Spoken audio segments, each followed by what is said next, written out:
আমরা সবাই ভাই ভাই, আমাদের মধ্যে আওয়ামী লীগ বিএনপি জামাত নাই, আমরা সবাই ভাই ভাই। যেরকম ঠিক কিনা? ভাই ভাইয়ের মধ্যে ফাঁক থাকবে কেন? ফাঁক বন্ধ করে সবাই বসেন।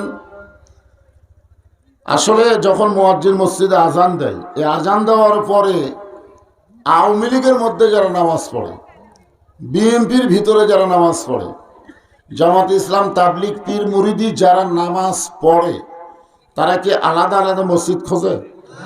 একই মসজিদে ঢোকে। দেখবেন সবাই একই নিয়মে একই মসজিদের মধ্যে ঢুকে। আবার যতক্ষণ সামনে কাতার পুরা না হয়েছে ততক্ষণ পিছনের কাতারে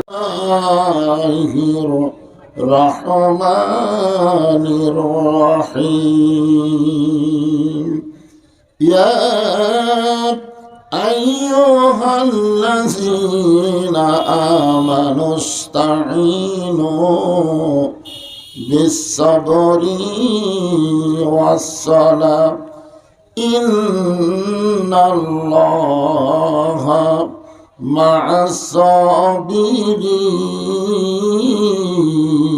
মা'আস-সাবিরিন ইন্নাল্লাহা ওয়া মালাইকাতাহু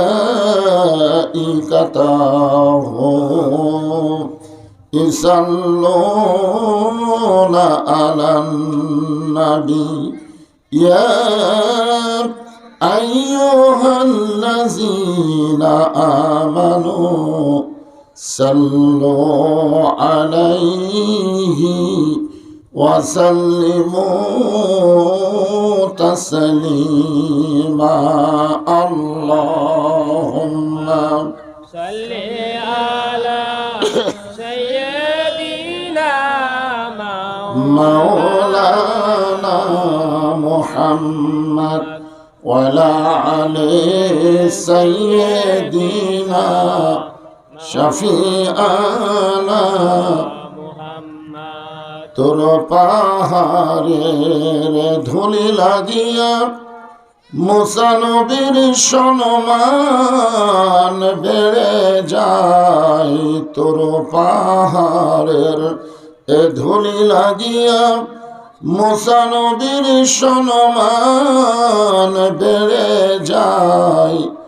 নূর নবীজির জুতার ধুলাই, দয়ার নবীজির জুতার ধুলাই আল্লাহর আরশ ধন্য হয়। আল্লাহুম্মা সাল্লি আলা সাইয়্যিদিনা মাওলানা মুহাম্মদ ওয়ালা আলি সাইয়্যিদিনা শাফিআনা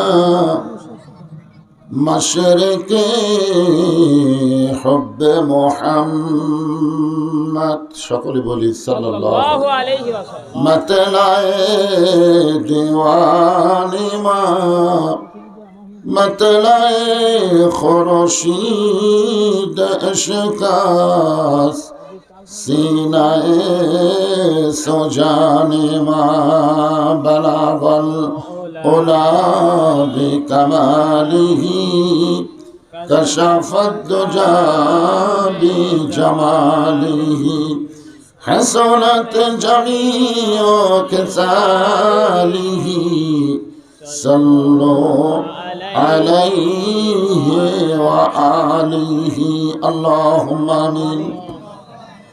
জান্নাতের বাগান থেকে জান্নাতি মানুষদেরকে নিয়ে আমি গুনাহগার তোমার রহমতের দরজায় দুখানা হাত তুলেছি আল্লাহ।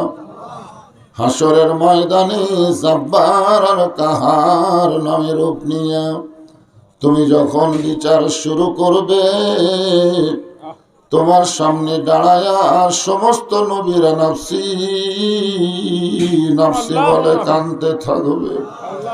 এমন কঠিন অবস্থা হাসরে হবে, সেদিন সমস্ত নবী তার উম্মতকে ভুলে যাবে, শুধু বলবে আল্লাহ আমার কি হবে, আমার কি হবে। একমাত্র দরদি নবী শাফাতের কান্ডারি ইয়া রব্বি হাবলি উম্মতি বলে সেজদায় পড়ে যাবে। সেই কঠিন মুসিবতের সময় আজকের এই মাহফিলকে ওসিলা করে আমাদের সবাইকে রাসূলের উম্মতের কাতারে আল্লাহ কবুল করে নিও। সুবহান রাব্বিকা রাব্বিল ইজ্জাতি আম্মা ইয়াসিফুন ওয়া সালামুন আলাল মুরসালিন আলহামদুলিল্লাহি রাব্বিল আলামিন। লা ইলাহা ইল্লাল্লাহ। পিছনে যারা দাঁড়াইছেন বসেন, সবাই বসেন, শীতের দিন বসলেই মজা। হ্যাঁ, যারা বসে আছেন সামনে যদি ফাঁকা থাকে, কারো সামনে যদি ফাঁকা থাকে আল্লাহর রাস্তায় একটু জমে জমে বসেন। লা ইলাহা ইল্লাল্লাহ, লা ইলাহা ইল্লাল্লাহ, লা ইলাহা ইল্লাল্লাহ। মরণের কালে বুঝিতে পারিবা, কবরে গেলে বুঝিতে পারিবা, এই কলে মার কত গুণ। লা ইলাহা ইল্লাল্লাহু বলরে মুমিনে গণ। লা ইলাহা ইল্লাল্লাহ, লা ইলাহা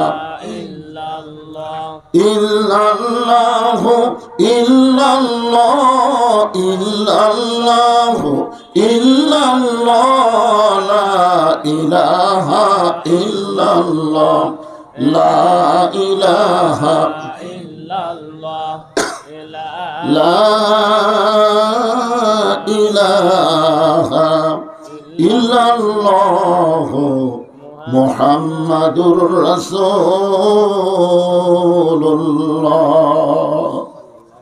রাসূলের মহব্বতে জবান খুলে সকলে বলি সাল্লাল্লাহু আলাইহি ওয়াসাল্লাম। আজকের এই মাহফিলে আমার সামনে যারা বসে আছেন, জায়গা থাকার পরে ওয়াজাতা যেনারা দাঁড়িয়ে আছেন, আল্লাহর রাস্তায় আপনারা বসার মতন কি পরিবেশ পাচ্ছেন না? এখানে 1 ঘন্টা বসেন, 60 বছর নফল ইবাদত করার সওয়াব আল্লাহ দান করবে। দাঁড়িয়ে থাকা হচ্ছে আবু জেহেলের লক্ষণ। রাসূল যখন কোরআন তেলাওয়াত করতো দাঁড়িয়ে দাঁড়িয়ে শুনতো কে? আর নবীর সামনে বসে শুনতো কে? আবু বকর। সাহাবীরা নবীর সামনে বসে শুনতো, আর ওরা পিছন দিক থেকে চোরের মতন দাঁড়িয়ে শুনতো। এজন্য আমরা সবাই ভাই ভাই, আমাদের মধ্যে আওয়ামী লীগ বিএনপি জামাত নাই, আমরা সবাই ভাই ভাই। জনগণ ঠিক কিনা? ভাই ভাইয়ের মধ্যে ফাঁক থাকবে কেন? ফাঁক বন্ধ করে সবাই বসেন। আসলে যখন মুয়াজ্জিন মসজিদে আজান দেয়, এই আজান দেওয়ার পরে আওয়ামী লীগের মধ্যে যারা নামাজ পড়ে, বিএনপির ভিতরে যারা নামাজ পড়ে, জামাত ইসলাম তাবলিগ পীর মুরিদি যারা নামাজ পড়ে, তারা কি আলাদা আলাদা মসজিদ খোঁজে? একই মসজিদে ঢোকে। দেখবেন সবাই একই নিয়মে একই মসজিদের মধ্যে ঢুকে। আবার যতক্ষণ সামনে কাতার পুরা না হয়েছে ততক্ষণ পিছনের কাতারে কেউ দাঁড়ায় না, সব দল ভাঙ্গায় এক কাতারে দাঁড়ায়। জোরে কোন ঠিক কিনা? এই সামিয়ানার নিচে আমরা কোনো দলাদলি করব না, আমরা সবাই মিলে এক জামাতে বসে যাব ইনশাআল্লাহ। আমার সামনে যারা বসে আছেন, আমি আমার অন্তরের অন্তঃস্থল থেকে আপনাদের সবাইকে শুভেচ্ছা জ্ঞাপন করছি। সম্মানিত মা বোনেরা, পর্দার অন্তরালে বসে বসে যারা আলোচনা শুনতেছেন, তাদেরকে শ্রদ্ধা জ্ঞাপন করে এই মুহূর্তে জানতে চাচ্ছি আপনারা সকলে কেমন আছেন? আলহামদুলিল্লাহ। আপনি কেমন আছেন? এখানে একটা কোরআন শরীফ দেওয়া দরকার। হ্যাঁ, নাসিম একটা কোরআন দিয়ে আসো। আমার কাজটা ভুল করেছে সব। যে আল্লাহ তাআলা শারীরিক সুস্থতা দান করে মানসিক প্রশান্তি লাভের জন্য আজকের এই জান্নাতের বাগানে কবুল করলেন, আমরা সে আল্লাহর উপরে খুশি না বেজার?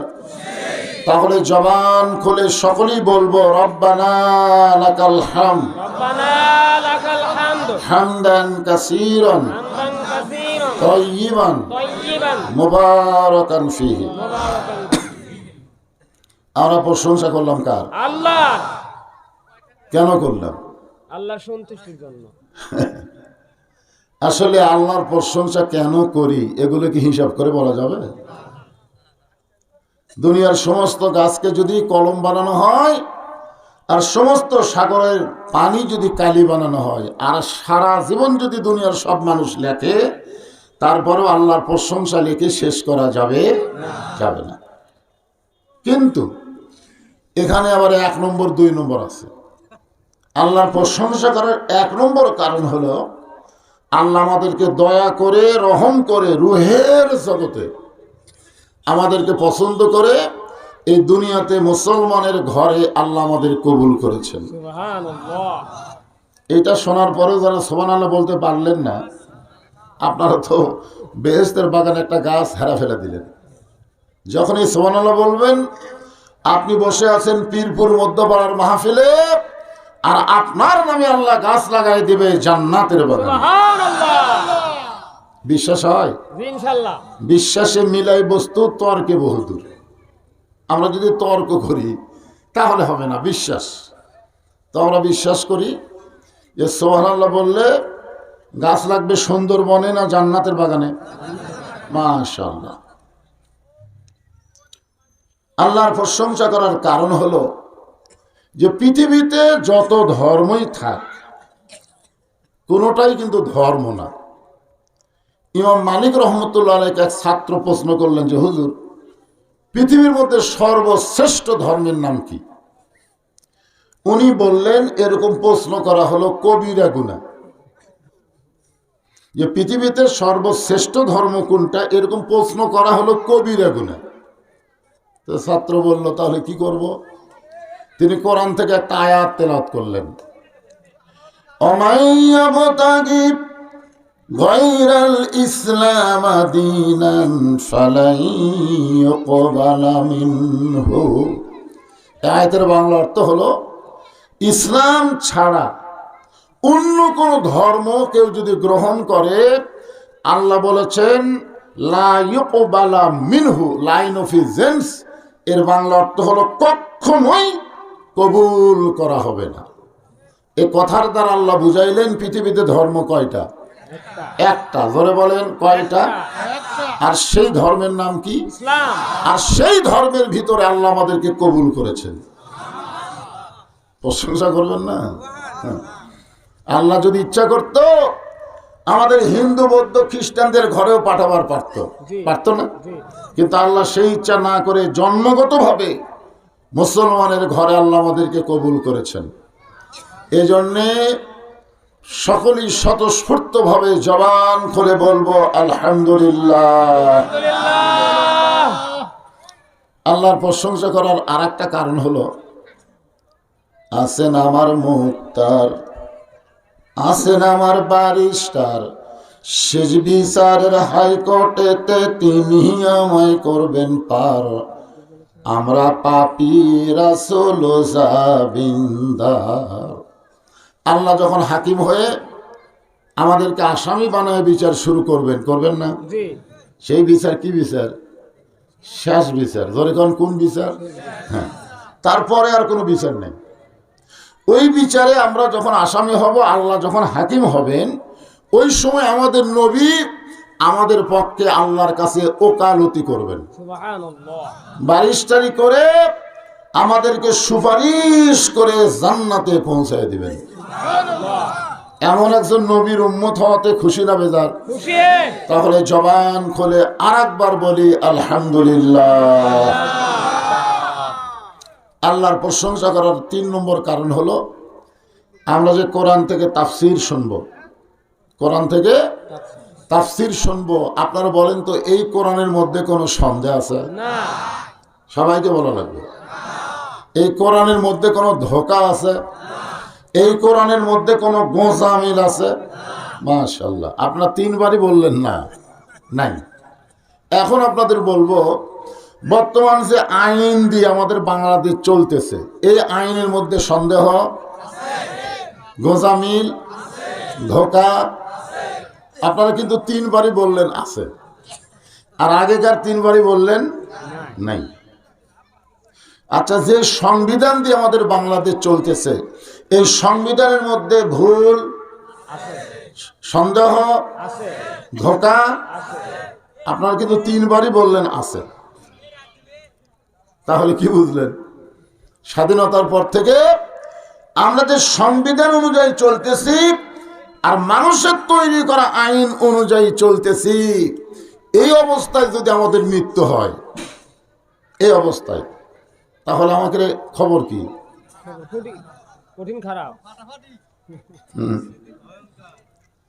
না না, এই বাচ্চাগুলোকে আপনারা থামাতে পারলেন না। কোন ভাষা? আপনার তো আমি বহু আজ করছি, কিন্তু এইরকম তো বাচ্চারা হয়েছে করে। এদিকে কে আছে? মেয়েরা কে এই সাইডে আছে নাকি? এই সাইডে, মেয়ের এই সাইডে। ওদের বাচ্চারা মনে চিল্লাচিল্লি করছে। এই মায়েরা, বাচ্চাগুলো সামলান, অনেক রাত হয়ে গেছে, ঘুমও ধরে না। কি বিক্রি?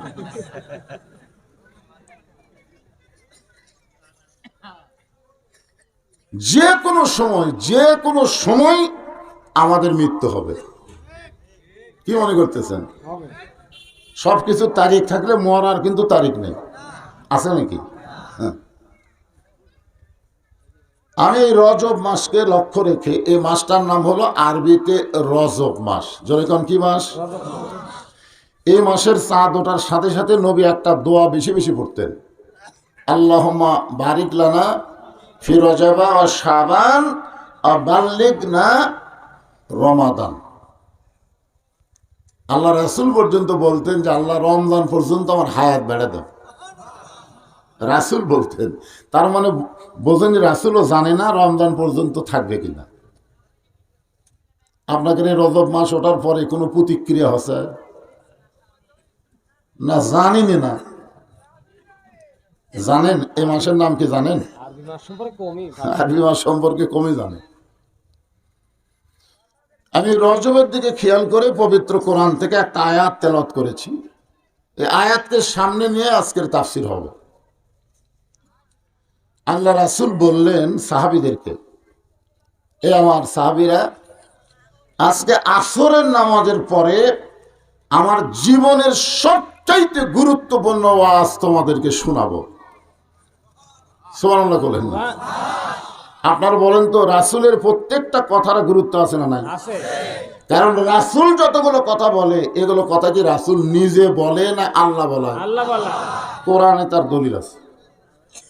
আল্লাহ কোরআনে বলেন, মা ইয়ানতিকু আনিল হাওয়া ইন হুয়া ইল্লা ওয়াহয়ুন ইউহা।